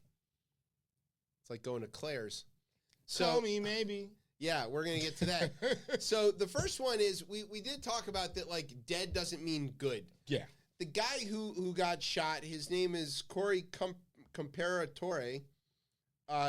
He was a firefighter and a Comparatore. Oh, so he's like a he's an Italian. Yeah, well, like my the most famous Italian, Mike Tirico? Mike Tirico. Yeah. He's not quite that color. But, okay. But I'm sure his family had trouble getting a reservation at one point in their life. So in any case, he died. He was shielding his family. Again, that's what they say, and that's true. But also, his Twitter existed, and it's reprehensible and awful. And so, like, when this shooting happened, I spoke to several people, and they were like, "Well, this guy died," and I was like, "Yes, and they go, "No, that's horrible. You can say what you want about Trump, but you shouldn't just dismiss this dead person. He was just a rally goer." I'm like, "No, there's nobody who goes to a Trump rally for fun and isn't part of that. They have to wait in the sun for days at a time. The conditions are often pretty terrible. These are the most fervent supporters of this awful cult you could possibly imagine." So I was like, I know this guy is going to turn out to be an absolute scumbag. And then he dies and people are going to forget all of that. So then he dies and then everybody goes and checks his Twitter and he is an absolute scumbag. He's telling the Israelis to bulldoze Gaza and Piers Morgan is like, "Well, where will the people go after that?" And he's like, "The Japanese got over us bombing Hiroshima." Like, no, we're not talking about that. When former Secretary Mike Pompeo said that the U.S. would lose if Ukraine lost the war to Russia, right? Weirdly, Pompeo is like standing by. He is an army guy. I guess he likes wars. The dead guy was like, exactly what would be our great loss? Like, oh, okay. You're just like, you're in on all of this stuff. So, people can have their opinions about him or whatever. It's another person who, by virtue of their untimely and unfortunate death, people are changing the narrative of their life. And it doesn't work that way. Remember that your social media outlives you. The one was that last piece there. He said in another post, a firefighter said he would rather say Russian President Vladimir Putin instead of Democrats like Hillary Clinton and Joe Biden. Yeah. That's un-American. Okay. That's un-American. Well, I guess he won't get his chance to. What's for lunch? Speaking of this guy, the dead guy, right? Joe Biden called the family like right away. As soon as it was determined what could happen, he called to try to tell them, we're sorry that this happened, and what can we do to help. And the wife refused the call. She said, I don't want to talk to Joe Biden. My husband was a Republican, and he wouldn't want me to do that. Okay. Again, the 1950s was a long time ago, lady, but you're apparently still there. We lost the plot of the whole again, back to the nation state. Right. Because the president of your country is calling and he wants to speak to you on the phone.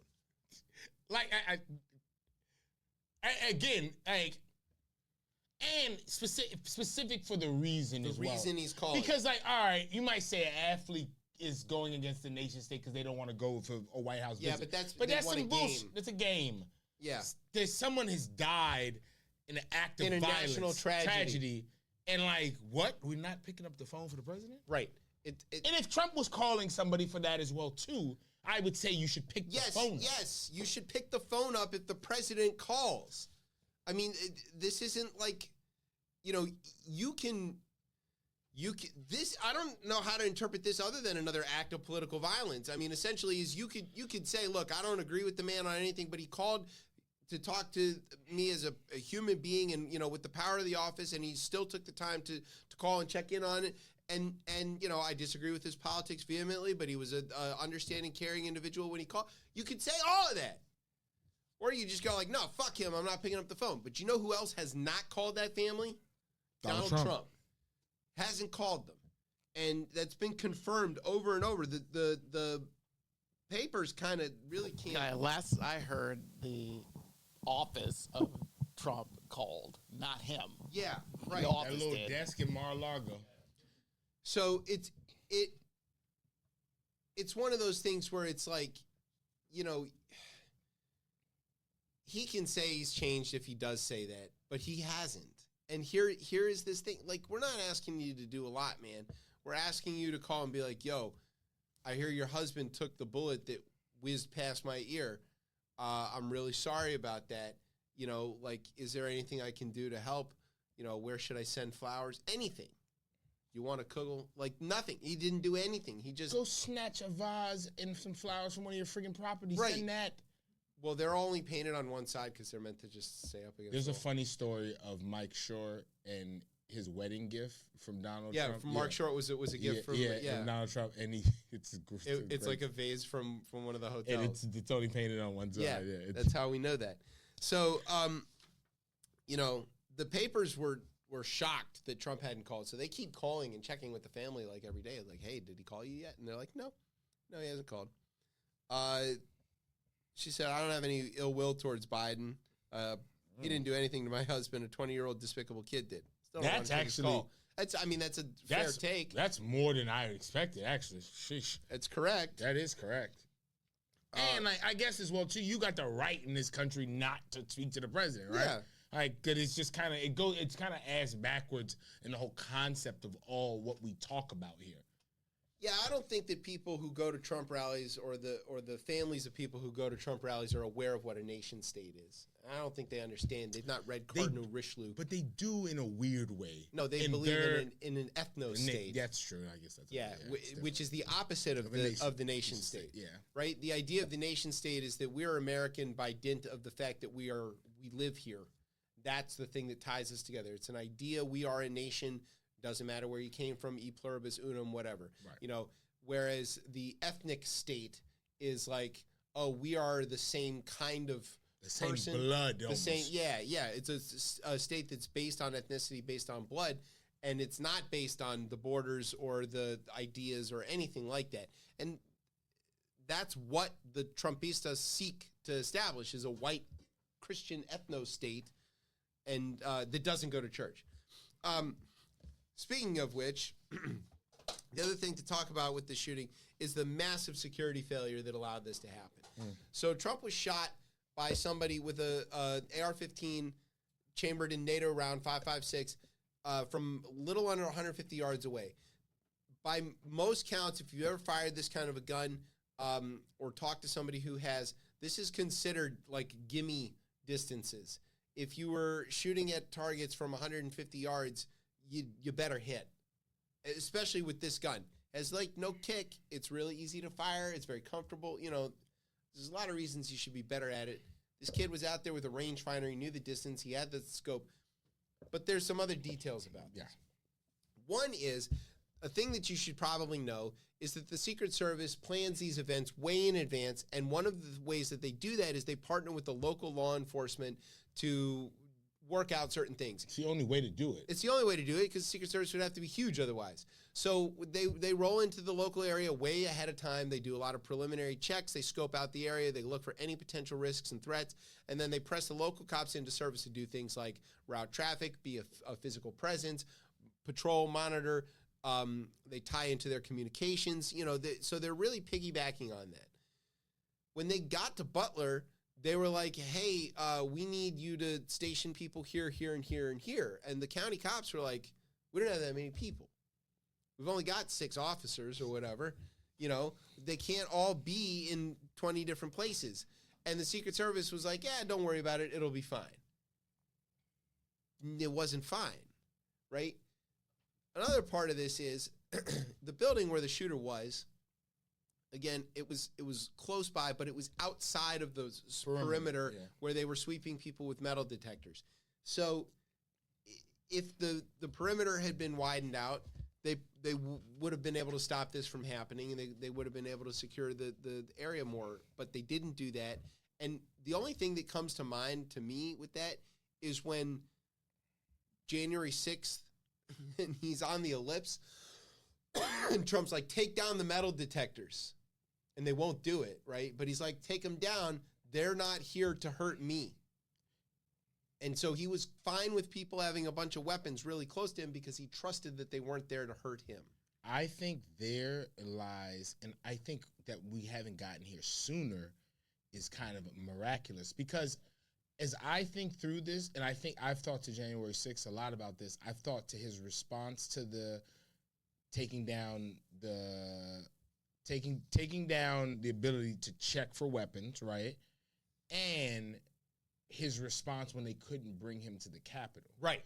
And I think and maybe most people don't know, but I do think the detail for the president is different from the detail from a former president and from detail from a person running for campaigning. Yeah, exactly. I also think that the Secret Service probably someone came and said, hey, yo, we don't think, and I think they say this a lot, looking at his rallies and looking back on something, I think they go in and say, hey, we don't think this is a good idea. We can't actually go ahead and protect this. And I think he is able, as a former president, to say, push, too bad, we're doing it anyway. We're doing it fucking, and what are they going to do?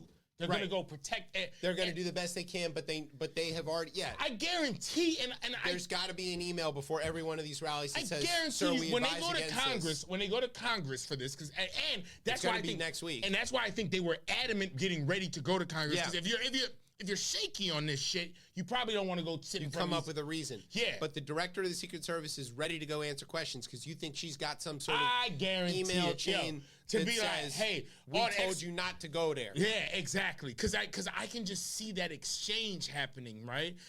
And exactly in the towns he's trying to hold these rallies, they don't seem to be well funded or shit like that to have a robust police force. Right. And they've got a bunch of Billy Bobs on the force anyway. Yo, and it does seem as well too that many people saw this guy. So that is part of the thing, is that somebody saw him kind of get up onto the roof and stuff, and they went and alerted the local cops, and the local cops radioed it in to the Secret Service, and then they went to go check on it. And when the one cop got up there to go check on it and saw him up on the roof, the shooter saw him, pointed his gun at him, that cop dropped, and the shooter realized he has zero time. It's go now or die. So he just turns and shoots. There's a speed aspect to this, and people are thinking, well, how did this happen? There might conspiracy or nothing. There's no conspiracy. The thing that I like... They tried to kill Donald Trump. Yeah. That's simple to play. Yeah. It's simple to play. The thing I would compare this to is like in football, the receiver knows the route he's going to run, and the DB doesn't. And so the DB's got to mark him no matter where he goes, but he doesn't know what. So the receiver has a huge advantage. He's going to zig before the DB can zag. Okay? So, like, if the shooter has a plan, the cops and the Secret Service foiled that. They are, but in a sense. In a sense, but they are at the defense's position. Yeah. He can move first. He will always be able to move first because he knows he's going to do it, and they don't until he does it. But that police officer, I feel like, shook him up. It's enough that it worked because he didn't kill him. Yeah. So that cop is the hero. Yeah. You know, if you're counting it that way, I don't know. It is a massive security failure, no matter how you cut it. You know, the Secret Service does scope out these things, but they also rely very heavily on disrupting this kind of shit before it happens. Yeah. It's not just the return fire aspect or climbing on top of the president to protect him. It is the disrupting this before it happens. This kid appears to be a ghost. There's no social media about him. There doesn't seem to be a lot of people who can speak to his motives or beliefs, so we don't know about that. He also used a very common weapon that was bought something like 11 years ago, which is very common ammunition. So, like... They did say he did purchase a bunch of ammunition the day of. Yeah, I'm sure he did. But that, again, isn't... We are not living in a place where that would set off a red flag that would get the Secret Service's attention. And especially if he did it one county over, you know, he's just somebody in central Pennsylvania buying a bunch of bullets. Normal. Like every other day that ends in Y. Fucking day at Walmart. Yeah. It's like, it's no big deal in this country. I mean, I think the Secret Service, again, I think they'll own it because it happened on their watch. They have to. They'll own that, but they'll be like, hey, you know, I think it'll get to the point where it's like guarding President Trump is a lot harder than it is to do anybody else based on like whatever, like, and whatever his requests are. But also too, if we're being honest, the Secret Service has been fucking up for the last they're 12, not great 14, at their job. 14 years. Driving around D.C. drunk, crashing into shit. Obama at the Brazil shit, like on his administration on that, like when they were... Panama. Was it Panama? Yeah, they were well, I think it was both. Both, right? They were out with the hookers. Yeah, exactly. It's like... cocaine. I mean, what else are you going to do in Panama? But, like, yeah... They haven't had a great record. As a DC kid, though, this feels a little weird, right? Because we kind of walk around thinking like, well, yeah, the Secret Service is the hottest shit there is. And they're always everywhere. They're always and you know, like you see them or you don't see them or you have some idea where they ought to be. Massachusetts Avenue, there's thousands of them up there, like. Yeah, or you know, you look at a building and you go, oh, that's a little shinier on the top than I remember. Like, you know, we just are used to them being around all the time, and even when they're not supposed to be seen, we know where they're at. I kind of took a little comfort from that, but apparently not. I just could imagine that their job is very difficult trying to protect Donald Trump. Yes, I think it's much harder. So you think that when Cheeto goes up to the Hill, she's going to produce an email from the Trump campaign saying, we take your concern under advisement, but we're going to go ahead with it anyway. Yeah, I think and it has to be that. Do you think Trump fires the person who produced that email? Or do you think he turns him into some sort of folk hero and goes like, yeah, we're so tough and we went out there. We knew we could survive this shit. It really depends. God's hand was on the email sender. He could, the way he could capture his evangelical base again after taking. He's already doing. But after he's got taking Franklin Graham speaking tonight. But taking the abortion, taking that off of the platform and then you grab them back. By the pussy. Ring it, you know you want to. I'm ringing a bell that says "Show me your tits." Yes. So it's just we didn't buy the bell. It's left over from the previous regime. Trump. Yeah. That's too good. Go ahead. Shout out to Trump down in Florida. Miss you. Yeah. Okay. Hope he fires him. You want some good news? Yes. We're leaving early. I don't know about early, but let's do a little good news. So, locally, here in County Fairfax, where I proudly reside, researchers found 11 new grave sites that are believed to have been where various enslaved African Americans were buried. They're at Bull Run Regional Park, which is if you're from around here, you know is like a water park, and it's a cool place to go hang out. In 2022, researchers used ground-penetrating radar and found 91 graves belonging to enslaved African Americans at Bull Run Regional Park. This week, researchers found 11 more. So the woman that's been working on this is Crystal Gaskins, and these are people who are related to her, who were on the plantation of Robert Carter III. Robert Carter III is an interesting guy because the story goes that, you know, he was born wealthy, and he had... And there's only way to be born one way wealthy in this country at his time. Yeah, at his time, back in the 1700s. And he had this giant plantation. He was one of the wealthiest people in the United States, well, in the colonies at the time. And, you know, he knew George Washington and Jefferson. And he was, you know, he's kind of a big shot, right? But he has a religious moment, and he converts. He becomes a Baptist, and very quickly decides that slavery is no good and is anti-Christian, and he doesn't like it. And then he sort of goes further, and he realizes that he's got siblings, half-brothers and sisters, who are enslaved working on his plantation because, as everybody knows, what the plantation owners were up to. So he goes, this is not going to work. And he sets about freeing 500 enslaved people, which is the largest emancipation in the United States territory until the Emancipation Proclamation. And not just freeing them, but like cutting up his plantation and giving it to them, deeding it to them, setting them up to be landowners, wealthy landowners. Yeah. These people ended up in really good shape comparatively to the rest of people of that time and, right. and that condition. And he, by the time the Civil War happens, all of his former people and all of their descendants are not just free, but they're doing well. So it's a good story, right? Then the descendants of those people that he freed, they were living on the land where Bull Run Park is now. And it's the 60s, and the county is, you know, growing, and they're like, hey, you know, what's up with all of this land? And the families, the Gaskins family and the other families go, you know, we own a lot of land. You won't need a place to put a pool. We want an integrated pool so that our families can play with the kids and the other families or whatever. And County Fairfax goes, you give us the land, you get your pool. And so they deeded them the land. They set up Bull Run Park. They created the water park there. And it was one of the first integrated swimming pools in the Commonwealth. Great story.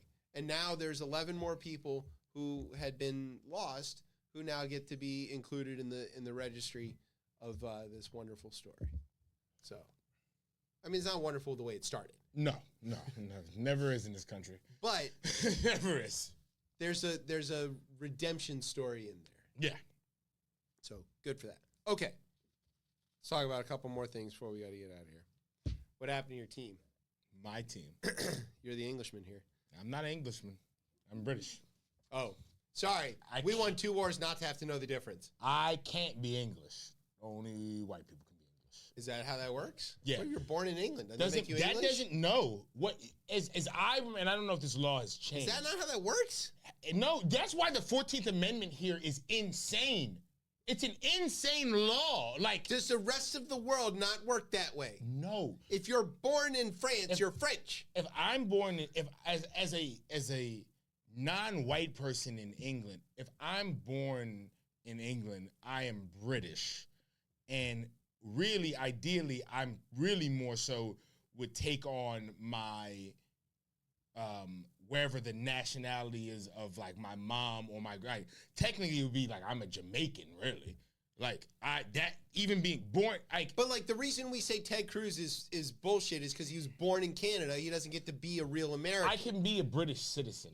I can be a citizen of the United Kingdom. But Ted Cruz is Canadian because he's born in Canada. I can't be English, even if his father is Cuban. and Applebaum. That one of the reasons I find, and funny enough, I was on the train with her the other day, but it was a long. You continue not to get us any guests. I continue. You know what? It was one of those days where it was like you look at someone, you're like, oh, you have had a long day at work, and like I can't even. I can look. Because I've had those days. Could have got an autograph. I could have got. Yeah. It wasn't. Sometimes it's not. And also too, like again, like eventually I get some guests, but she succinctly made this point in like Twilight of Democracy where she was just like, as like black people in England, they just can never be English. They'll always be British because again, that concept of being English is being like white. Like, but what team does Saka play for? Plays for England. Right. He is so British. He's English. He's not. I don't. Doesn't play for Scotland. He doesn't play for Wales. He doesn't play for Northern Ireland. He plays for England. So he's English. He's a British player playing for the England team. Okay. Yeah. Is Harry Kane English or British? He's English. This is literally a black and white issue. This is breaking my brain. I can't get my head around it. And like they're citizens of the United Kingdom. Yeah, I understand the difference between the UK and England. Yeah. England is one of the countries in the UK. Correct. But if you're born in England, you are English by definition. You're born there. Where are you born? That is where you are from. They don't look at it that way. How can you be from anywhere else? Yeah, you take on, because again, this whole idea of the nation state. Okay.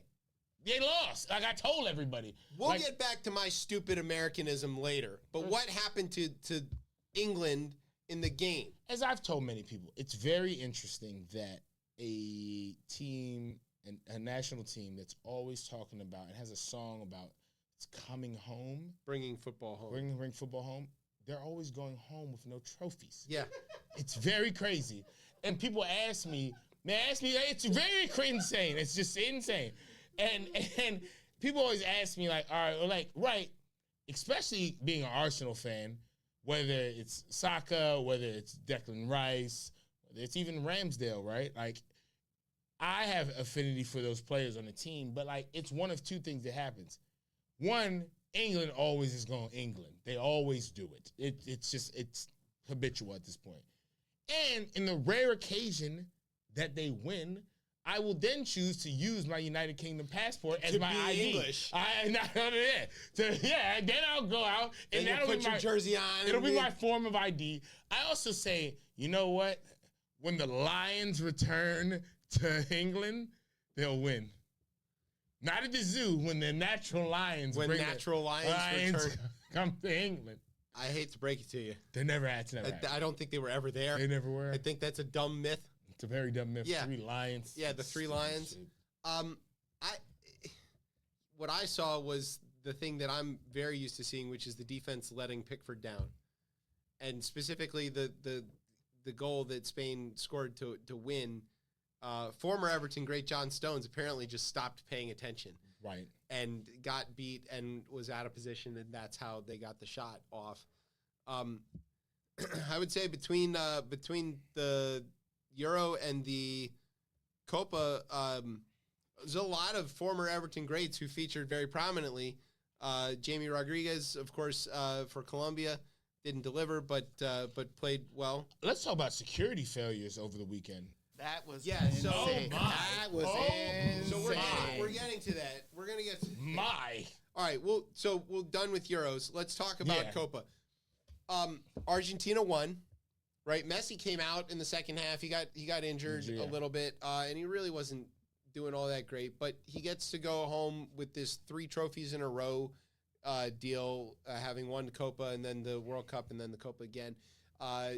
His best friend Damari gets to go home with the love of his country, and the goals that they scored were pretty spectacular. I think Argentina cements their position as the absolute dominance on the world stage and certainly in CONMEBOL.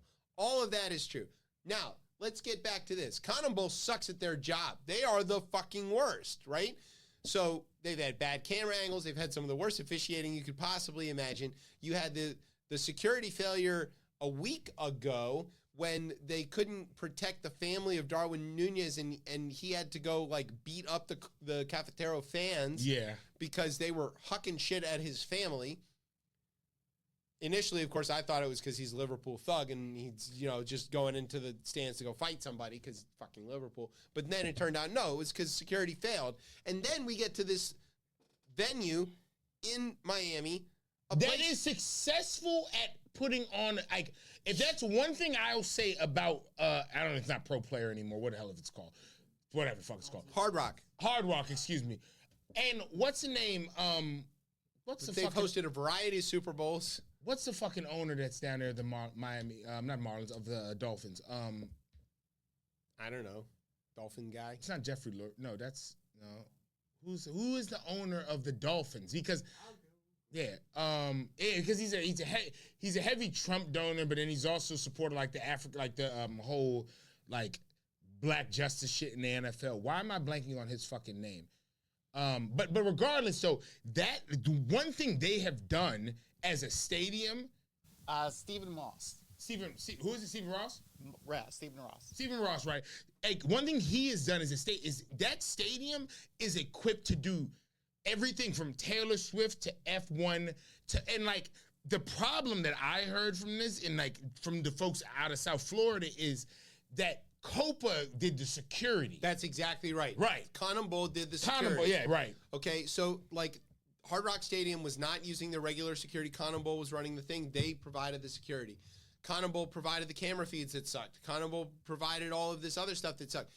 Hard Rock has hosted Super Bowls, like you said, Taylor Swift, F1 races. There's also a weekly football game there, Inter Miami. Like, there's so many things that happen there, and they are very capable. I've been to a lot of football games. Well, here's the thing. When it comes to because I was recently at the women's national game going against Costa Rica. So pretty much it's like, for something like that of a big, huge international event, there's a lot of heads, and it's very difficult to determine who's the lead head. Because in addition to, you can say there's the organizer, which is, Cannonball and all them. But at the same time, you still have to deal with Hard Rock, Stadium. You may have to also deal with whichever network is running it and all that stuff. So really, what I went through this past week with the USA national team, it was kind of like, okay, what are we doing here? Because really, it's like you guys got this whatever vision you got going on, and there's the people who've been doing this for a while. That would be me and the crew I work with. Right. And then there's TNT, who's also broadcasting, and they got their own agendas. So it's a lot of people there. So but the not, same with security as well. In addition to security, but at least with security here, it's like what I saw was the regular security people, in addition to whoever else they did coincide, they'd work together and all that stuff. That was like normal. But I think for something as big as this event, and especially with two top-tier nations coming in to play this. And it's in South Florida, where and in both South teams Florida, have yes, huge fan base. huge fan base. But the Heavier thing, on the which Colombians, is too. kind of weird because I've done a lot of international friendlies, and especially like here in DC, for some odd reason, it's been El Salvador's second home. Well, yeah, but remember Colombia at what's the name? Colombia at FedEx was insane. Yes. So pretty much, if you got to think about, let's say, the bigger nations like Brazil, Argentina, Colombia, those guys coming in. Yeah, their fan base is coming in almost like the entire country's coming in here, and have you can't to be compensate. better prepared for that. And look, I've been to a lot of stadiums over the years for various games. They're not like easy places to break into. No, they're pretty well. I've never closed seen off. anybody go through vents. Somebody watched Die Hard daily. They were going through vents. So. Some man left his wife and was like, "Well, yep, I'm going to see this game." It went away through the vent, and he left his wife. He's divorced now. Yeah, I'm sure. Well, she's still on the other side of the duck. A dog was in there. Yeah. And then people who had tickets couldn't get in. I heard because the capacities. I had heard already been people reached. with tickets at some point weren't even scanning them, and some of them tickets were between $3,000 and $10,000. Yeah. Like they weren't scanning them. Like They were people just when they were walking in. coming out were asking, "Hey, can I get a screenshot of your ticket?" Because like obviously some people were like, "Yo, I'm not staying here to the 90th minute." Right. And then people were still trying to get in. 83rd minute, yo. See, World Cup. For some odd reason, I think World Cup has. This is a this stadium is- that's this supposed this to. is hosting Yeah, World it is. Cup Yeah, it's a games. host. Yeah, it's supposed to host a We've World got Cup. 2 years to get this right. Now, look, FIFA is Let not the Secret accountable. Service do it. Yeah, oh, yeah. Just as long as they keep the perimeter at 150 yards, it'll totally work. Sorry. The Cotton Bowl is the problem here. Yes, FIFA hands down. is Hands down. Running the World Cup, and they'll have a lot more security, and they'll have a lot more support from USA Soccer and some other kind of things like that. But like, we just keep running into this where like soccer governing bodies, let's say, like continue to fail at everything. They're just corrupt as all get out. You know, they've got problems with officiating. They've got problems with sexual harassment and, you know, the Spanish coach kissing players. It's like UEFA has failed countless times at so many other things. CONMEBOL is now legendary for their amount of failure in this Copa. CONCACAF runs essentially a high school league. It's just like there's no good federation that's doing a good job ever. And FIFA is the most corrupt thing on the planet. What are we going to do? We're going to have a World Cup in 2 years where Trump is president after he deported most of the fan base. And what are we going to do? Like where Mexico's not letting fans come to the letting Americans come to the actual game. Like, because, you know, it's hosted in 3 countries, right? So it's North America. Actually, for the next 2 World Cups, it will be in 3 countries. Yeah, but like this one coming up, it's USA, Canada, and Mexico are hosting together. So like, and we don't have easy crossing the borders and all that stuff. But what if they say no border crossing? What if they don't let Americans What into if there's Mexico? a wall up? What if they build a wall? I don't know. Apparently they built the wall, but the wind blew it over, which is true. Okay, the American League won the All-Star game. What's new? Proving once and again that we're better than you. And Ohtani is the truth. He is the truth. Oh my God, did he launch that ball? Harper Soto on the bases as well too. We saw, which was like C.J. Abrams is on there. I mean, you guys, the Orioles have just fucking. I mean, yeah, we had a lot of people there. People on that. I mean, like even Jordan Westberg got to go for a little while. So Westberg, Tony Tater, Burns started. Burns started, and then of course Gunnar and Rutschman. So, like, we're well represented. It felt pretty good. I gotta hope so. I still like the All-Star game. I don't know. I love the All-Star game. It's a lot of fun. Here's the funny thing is everyone's complaining about the jerseys, and I'm like, I didn't like them. I'll be honest. It didn't bother me. Yeah, it didn't. That's what I feel. It's like prior they the last few years, connect for the city they're in. Yeah, that's what they're trying to do. That was the whole thing he had meant to do, but somehow it just looked. It didn't look. Didn't it didn't look right TV at all. So no, and like some of the players like who wear their uniforms kind of weird, like Skeens, for example, looked even more ridiculous because it didn't look right. I would say that like the most surprising thing to me of the All-Star game was when they interviewed CC Sabathia, and he is so small, like he has lost so much weight. Right. From his playing days. You're right. He looks so much better, healthier. I mean, I almost didn't recognize him. When they said his name, I heard it, and I was like, that's not CC. And then, then they stick the microphone in his face, and he talks. I'm like, well, it sounds like CC, but sure as shit doesn't look like him. His suit's kind of hanging off of him. An old lineman leaves the league. Yeah, right? He doesn't have to do this. He doesn't have to be that bulky. But I never thought a pitcher had to be that bulky. I know old lineman always had to be that bulky. Well, go look at the pictures of Sabathia in his pajamas pitching for the Yankees, and what he looks like now, and it's striking. We mentioned, of course, that I'm on drink hiatus, so we can skip that bit. Do you have any other makeup things that you wanted to go over while we have Brian here for another half an hour? Whoa, no. No, I don't have anything. Okay. Nothing. Good. You hear that music, which means we've come to the end of the show. We want to say thank you to all of our radio family for being such a good family. It's been a lot of support. Seeing people checking in on each other and stuff. We're holding on to each other for these next few weeks. Thank you to our radio partners, Prime Day, Wine Day, and Mine Day. You can't participate in Wine Day. Not right now, no. Thanks to NOTN for keeping us on for another week, we assume. Maybe. Don't know. Thanks to our home on the interwebs, coplaymedia.com. And thanks, as always, to our family here at Beltway Radio for being just that, a family. Yes. All right. Where can everybody get you on the socials? You can find me on Instagram at KetchumCordy. You can find me on Hellscape, that is X, that is donating $44 million or $45 million to Donald Trump every fucking Super PAC. Yep. Once a month. And there's also, the owner is the biggest defense contractor in this country. Anyways. And he's going to deorbit the space station. Oh, yeah. In 2030 with He's going to be the lead of NASA if this guy gets elected. Oh, yeah. It's going to be insane. He won't take the job. No, it doesn't pay enough. No. Yeah, he's going to get his board to fuck. Anyways, you can find me at that crazy place called X, formerly known as Twitter, at DC Cortez. And you can find me, as always, being a flaming liberal on Blue Sky, being critical of liberalism. There you go. All right. You can find me and the show on the Twitter at ChipChatRR. You can find us on Facebook or Instagram at RipChipChat.